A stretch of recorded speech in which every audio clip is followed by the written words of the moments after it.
Halo semuanya, perkenalkan nama saya Gil Muhammad Saputra, NIM akhir 122. Di sini saya akan menjelaskan tentang rasionalisme dan juga empirisme berdasarkan buku Dunia Sofi, karya Joyce Steingarten. Jujur saja, saya belum menamatkan buku ini karena bukunya cukup tebal dan juga isinya juga cukup berat. Jadi ya gitulah. Dan sebelum itu saya akan membacakan pengantar dari Dr. Bambang Sugiharto tentang manfaat belajar filsafat dari pandangan beliau.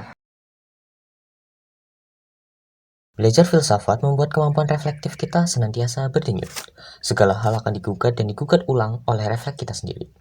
Reflektivitas memang bersifat self-canceling alias gemar membatalkan pernyataan-pernyataan yang pernah dibuatnya sendiri. Itu sebabnya 1000 filsuf memberikan 1000 jawaban atas pertanyaan hidup yang sama. Jawaban yang satu membantai jawaban dari filsuf lain sebelumnya. Maka, berada dalam alam filsuf membuat hidup kita nomadik. Tidak pernah mantap stabil dan bergerak terus untuk mencari jawaban. Mungkin tak akan pernah final, hanya saja pemahaman kita akan semakin kaya, semakin kompleks, dan semakin luas.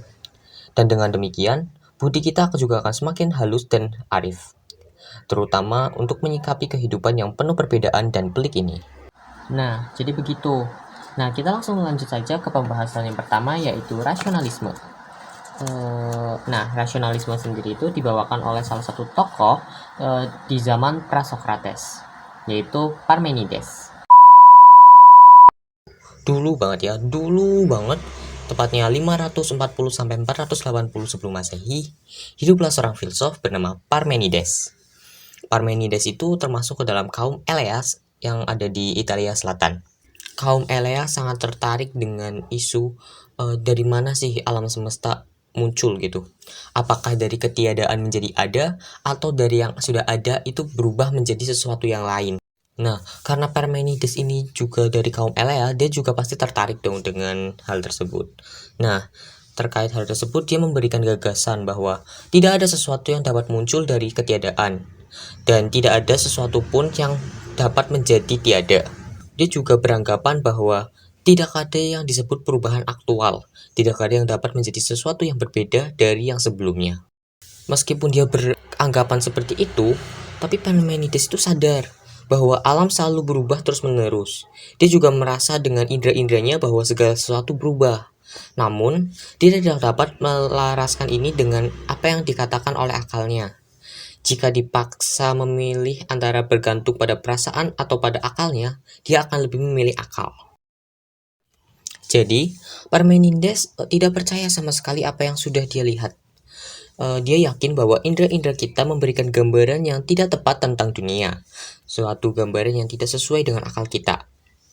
Sebagai seorang filsuf, dia beranggap bahwa tugasnya lah mengungkapkan segala bentuk ilusi perseptual. Parmenides yang memiliki keyakinan tak tergoyahkan pada akal yang dimilikinya ini bisalah disebut sebagai rasionalisme. Rasionalis adalah seorang yang percaya bahwa akal manusia merupakan sumber utama pengetahuan tentang dunia.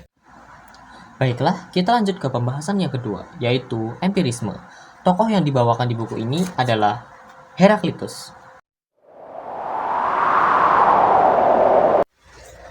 Masih di zaman yang sama, yaitu 540 sampai 480 sebelum Masehi, terdapat filsuf lain yaitu Heraklitus yang berasal dari Efesus di Asia Kecil. Dia memiliki gagasan yang berbeda terkait bentuknya alam semesta dengan Parmenides. Dia mengungkapkan bahwa perubahan terus-menerus atau aliran sesungguhnya merupakan ciri alam yang paling mendasar.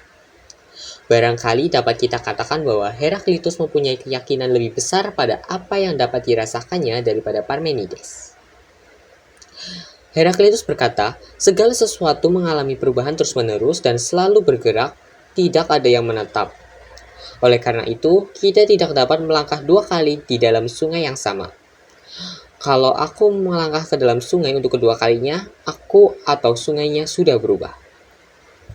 Heraklitus mengungkapkan bahwa dunia ini dicirikan dengan adanya kebalikan. Jika tidak pernah sakit, kita tidak tahu seperti apa rasanya sehat.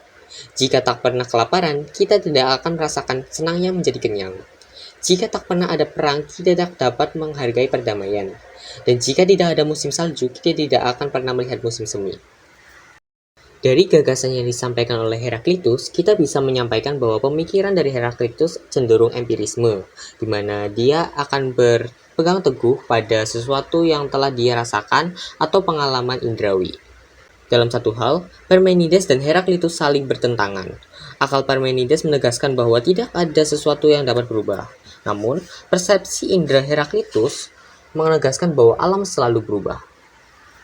Karena durasi yang terbatas, maka saya cukupkan sampai di situ. Terima kasih. Wassalamualaikum warahmatullahi wabarakatuh.